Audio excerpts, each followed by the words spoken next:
ಎಲ್ಲರಿಗೂ ನಮಸ್ಕಾರ. ನಾವು ನಮ್ಮ ನಿರುತ್ತರ ಫಾರ್ಮ್ನಲ್ಲಿ ವೇಸ್ಟ್ ಡಿಕಂಪೋಸರ್ನ ಉಪಯೋಗಿಸೋದಕ್ಕೆ ಶುರು ಮಾಡಿದ್ದೀವಿ. ಈ ವೇಸ್ಟ್ ಡಿಕಂಪೋಸರ್ದು ಏನಪ್ಪ ಉಪಯೋಗ ಅಂದರೆ, ಇದು ನಮ್ಮ ಕೃಷಿಯಿಂದ ಉತ್ಪಾದನೆ ಆಗಿರೋ ವೇಸ್ಟ್ ಐಟಮ್ಸ್ ಏನಿರುತ್ತೆ, ಈಗ ಒಣಗಿರೋ ಎಲೆಗಳು ಅಥವಾ ಕಡ್ದಾಕಿರೋ ರೆಂಬೆ ಕೊಂಬೆಗಳು ಅಥವಾ ಒಣಗೋಗಿರೋ ಹುಲ್ಲು, ಬೇರೆ ಏನಿರುತ್ತೋ ಕೃಷಿಯಿಂದ ಉತ್ಪಾದನೆ ಆಗಿರೋ ವೇಸ್ಟ್, ಅದನ್ನ ಬೇಗ ಕೊಳೆಯೋ ಹಾಗೆ ಮಾಡುತ್ತೆ. ಕೊಳೆತು ನಂತರ ಬೇಗ ಮಣ್ಣಿಗೆ ಸೇರ್ಕೊಳ್ಳೋ ಹಾಗೆ ಮಾಡುತ್ತೆ. ಇದರಿಂದ ಏನಾಗುತ್ತೆ, ನಮ್ಮ ಮಣ್ಣಿನಲ್ಲಿ ಆರ್ಗ್ಯಾನಿಕ್ ಮ್ಯಾಟರ್ಸ್ ಜಾಸ್ತಿ ಆಗತ್ತೆ, ಮತ್ತೆ ಬೇಗ ಮಣ್ಣು ಫಲವತ್ತತೆ ಹೊಂದುತ್ತೆ. ಸೊ ಇದ್ರದ್ದು ಇನ್ನೂ ಒಂದೇನು ಹೆಲ್ಪ್ ಅಂದ್ರೆ, ಈಗ ಗಿಡಗಳ ಬೇರ್ಗಳಿಗೆ ಏನಾದ್ರು ರೋಗ ಇದ್ರೆ ಆ ರೋಗನ ಕಮ್ಮಿ ಆಗೋ ಹಾಗೆ ಮಾಡುತ್ತೆ, ಅಥವಾ ಅದು ಬೇಗ ಹರಡದೆ ಇದ್ದಂಗೆ ಅಥವಾ ಜಾಸ್ತಿ ಆಗದೆ ಇರೋ ತರ ನೋಡ್ಕೊಳತ್ತೆ. ಮತ್ತೆ ಇದನ್ನ ಗಿಡಗಳಿಗೆ ಸ್ಪ್ರೇ ಮಾಡಿದ್ರೆ, ಅಂದ್ರೆ ಈಗ ಹೂ ಬಿಟ್ಟಿರೋ ಗಿಡಗಳಿಗೆ ಸ್ಪ್ರೇ ಮಾಡಿದ್ರೆ ಏನಾಗುತ್ತೆ, ನಿಮ್ಗೆ ಕಾಯಿ ಬಿಡೋ ಚಾನ್ಸಸ್ ಜಾಸ್ತಿ ಆಗತ್ತೆ, ಅಂದ್ರೆ ತುಂಬಾ ಕಾಯಿ ಆಗೋ ಚಾನ್ಸಸ್ ಜಾಸ್ತಿ ಇದೆ. ಸೊ ಇದರಿಂದ ಉತ್ಪಾದನೆನೂ ಜಾಸ್ತಿ ಆಗೋ ಸಂಭವ ಜಾಸ್ತಿ ಇದೆ ಇದನ್ನ ಉಪಯೋಗಿಸೋದ್ರಿಂದ. ಮತ್ತೆ ಇದು ತುಂಬಾ ಕಾಸ್ಟ್ ಎಫೆಕ್ಟಿವ್. ಇದನ್ನ ಮಾಡೋದಕ್ಕೆ ನಿಮ್ಗೇನು ತುಂಬಾ ಖರ್ಚು ಬರಲ್ಲ. ಫಸ್ಟ್ ಟೈಮ್ ಸ್ವಲ್ಪ ಖರ್ಚು ಬರುತ್ತೆ. ನಿಮ್ಮ ಹತ್ರ ಆಲ್ರೆಡಿ ಸೆಟಪ್ ಇದ್ರೆ, ಆಲ್ರೆಡಿ ಡ್ರಮ್ ಅಥವಾ ಬೇರೆ ಎಲ್ಲ ಇದ್ರೆ, ನಿಮ್ಗೆ ಬರೀ ಫಸ್ಟ್ ಟೈಮ್ ನೀವು ವೇಸ್ಟ್ ಡಿಕಂಪೋಸರ್ ಏನ್ ತಗೋತಿರೋ ಅದ್ರದ್ದು ಚಾರ್ಜಸ್ ಮತ್ತೆ ಬೆಲ್ಲದಷ್ಟೇ ಬರುತ್ತೆ. ಸೊ ಈಗ ಇದನ್ನ ನಾವು ಹೇಗ್ ಮಾಡಿದ್ವಿ ಅಂದ್ರೆ, ನಾವು ಆನ್ಲೈನ್ ಅಲ್ಲಿ ನ್ಯೂ ವೇಸ್ಟ್ ಡಿಕಂಪೋಸರ್ನ ಆರ್ಡರ್ ಮಾಡಿದ್ವಿ. ಇದು ಅರೌಂಡ್ 300 ರುಪೀಸ್ ಇತ್ತು. ಇದ್ರ ಜೊತೆಗೆ ಅವರು 160 ರುಪೀಸ್ ಅಷ್ಟು ಇದು ಏನಪ್ಪ ಟ್ರಾನ್ಸ್ಪೋರ್ಟೇಶನ್ ಚಾರ್ಜ್ ತಗೊಂಡ್ರು.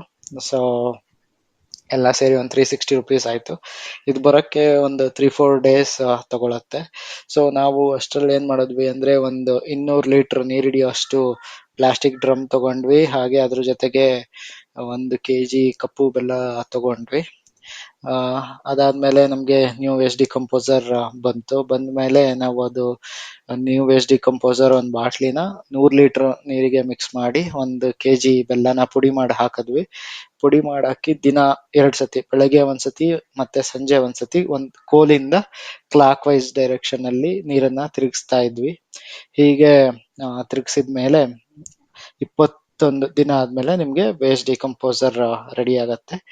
ಈ ವೇಸ್ಟ್ ಡಿಕಂಪೋಸರ್ನ ನೀವು ಪ್ರತಿ 1 ಲೀಟರ್ ವೇಸ್ಟ್ ಡಿಕಂಪೋಸರ್ಗೆ ನೀವು 5 ಅಥವಾ 10 ಲೀಟರ್ ನೀರ್ ಮಿಕ್ಸ್ ಮಾಡಿ ಗಿಡಗಳ ಬುಡಕ್ ಕೊಡ್ಬೋದು, ಅಥವಾ ಗಿಡಗಳಿಗೆ ಸ್ಪ್ರೇ ಮಾಡ್ಬೋದು. ಸೊ ನೀವು ಎಲ್ಲ ಉಪಯೋಗಿಸೋ ಮೊದಲು ಒಂದು 30 ಲೀಟರ್ ಅಷ್ಟು ಸಪರೇಟ್ ಆಗಿ ಎತ್ತಿಟ್ಕೊಳ್ಳಿ. ಇದು ಮದರ್ ಕಲ್ಚರ್ ಇಂದ ಮಾಡಿರೋದ್ರಿಂದ ನೀವು ಇದನ್ನೇ ಉಪಯೋಗಿಸ್ಕೊಂಡು ಮತ್ತೆ ಒಂದು 100 ಲೀಟರ್ ಅಷ್ಟು ಮತ್ತೆ ನೀವು ವೇಸ್ಟ್ ಡಿಕಂಪೋಸರ್ನ ಮಾಡ್ಬೋದು. ಸೊ ಪ್ರತಿ ಸತಿ ನೀವು ನ್ಯೂ ವೇಸ್ಟ್ ಡಿಕಂಪೋಸರ್ ತರಿಸೋ ಅವಶ್ಯಕತೆ ಇರಲ್ಲ. ಇದನ್ನೇ ಹೀಗೆ ನೀವು ರಿಯೂಸ್ ಮಾಡ್ತಾನೆ ಇರ್ಬೋದು. ಸೊ ನಾವು ಹಾಗೆ ಯೂಸ್ ಮಾಡ್ತಾ ಇದೀವಿ. ಇದನ್ನ ಗಿಡಗಳ ಬುಡಕು ಕೊಡ್ತೀವಿ, ಅಂದ್ಮೇಲೆ ಗಿಡಗಳಿಗೂ ಸ್ಪ್ರೇ ಮಾಡ್ತಿದೀವಿ. ಆಮೇಲೆ ಹೀಗೆ ಪ್ರತಿ ಸತಿನೂ ನಾವು ಮತ್ತೆ ಇದನ್ನೇ ರಿಯೂಸ್ ಮಾಡ್ತಾ ಇದೀವಿ. ಸೊ ಇದನ್ನ ನಮಗ್ ಮಾಡಕ್ಕೆ 1,500 ಖರ್ಚು ಬಂತು, ಯಾಕಂದ್ರೆ ನಮ್ಮ ಹತ್ರ ಡ್ರಮ್ ಇರ್ಲಿಲ್ಲ, ಡ್ರಮ್ ತಗೋಬೇಕಾಗಿ ಬಂತು. ಸೊ ಡ್ರಮ್ಮು ಮತ್ತೆ ನ್ಯೂ ವೇಸ್ಟ್ ಡಿಕಂಪೋಸರ್ ಬೆಲ್ಲ ಎಲ್ಲ ಸೇರಿ ಹತ್ತತ್ರ 1,500 ಖರ್ಚಾಯ್ತು. ಆದ್ರೆ ನೆಕ್ಸ್ಟ್ ಟೈಮ್ ಇಂದ ನಮಗೆ ಬರೀ ಬೆಲ್ಲದ ಖರ್ಚು ಅಷ್ಟೇ ಬಂತು. ಸೊ ನಿಮ್ಗೆ ಇದು ನೀವು ಕೆಮಿಕಲ್ಗೆಲ್ಲ ಉಪಯೋಗಿಸಿದ್ರೆ ತುಂಬಾ ಚೀಪ್ ಆಗಿ ವರ್ಕೌಟ್ ಆಗತ್ತೆ ಇದು. ಸೊ ನಾನೆಲ್ಲರಿಗೂ ಇದನ್ನ ಯೂಸ್ ಮಾಡಿ ಅಂತ ಸಜೆಸ್ಟ್ ಮಾಡ್ತೀನಿ. ಸೊ ಇದರಿಂದ ಮಣ್ಣಿನ ಫಲವತ್ತತೆ ಹೆಚ್ಚಾಗತ್ತೆ, ಮತ್ತೆ ಇದು ಕಾಸ್ಟ್ ಫ್ರೆಂಡ್ಲಿನೂ ಇರೋದ್ರಿಂದ ಎಲ್ಲರಿಗೂ ಉಪಯೋಗ ಆಗತ್ತೆ.